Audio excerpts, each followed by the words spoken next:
Gdansk şəhərini gəzirəm ikinci hissəm. Və nəhayət ki, Gdanskdayam. Şəhəri görən kimi gözəlliyinə heyran olurum. Həqiqətən də gözlədiyimdən də gözəl bir yer idi bura. Çayın kənarı ilə gəzməyə başlayıram. Burada korsan gəmisi də var. Çox böyük bir gəmi idi. Amma təəssüf ki, minə bilmədim ona. Sonra Müqəddəs Məryəm kilsəsinə gəlirəm.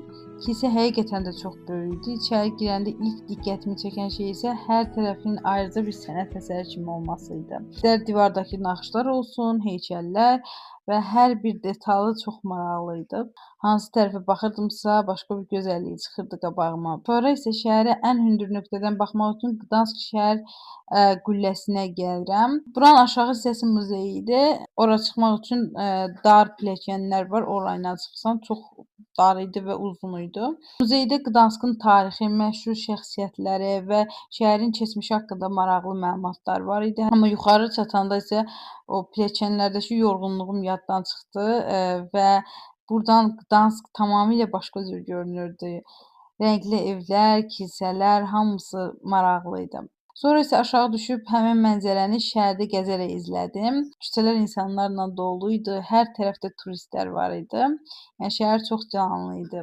Şəhərdə o qədər adam var idi ki, arada bizim qrupu itirdim və tək gəzməli oldum. Biraz da körpüdən masmavi sularda üzən gəmini izləyirəm. İnsanlar da o qədər pozitiv, enerjili ki, adam daha da sevinirdi. Axşam düşəndən sonra isə şəhər tamam başqa cür görünməyə başladı. İşıqlar yanmışdı, insanlar daha da çoxalmışdı. Gündüz necə gözəl idisə, axşam da eyni dərəcədə möhtəşəm idi. Kafelərdə, restoranlarda nə qədər adam var idi. Eyni gəzdiyim yerləri axşam gəzəndə elə bilirdim ki, başqa bir yerdəyəm. Sonra isə qatar stansiyasına gəldim. Biraz tez çatmışdım deyə oturub qatarın gəlməsini gözlədim. Lövhədə qatarın saatını izləyirəm burada. Mənim qatarım 12-də gələcək, hələ ki vaxta var. Sonra qatarın gələcəyi perona gedirəm və biraz da burada gözləyirəm. Səfərimin ən çətin hissəsi də elə burada başlayır.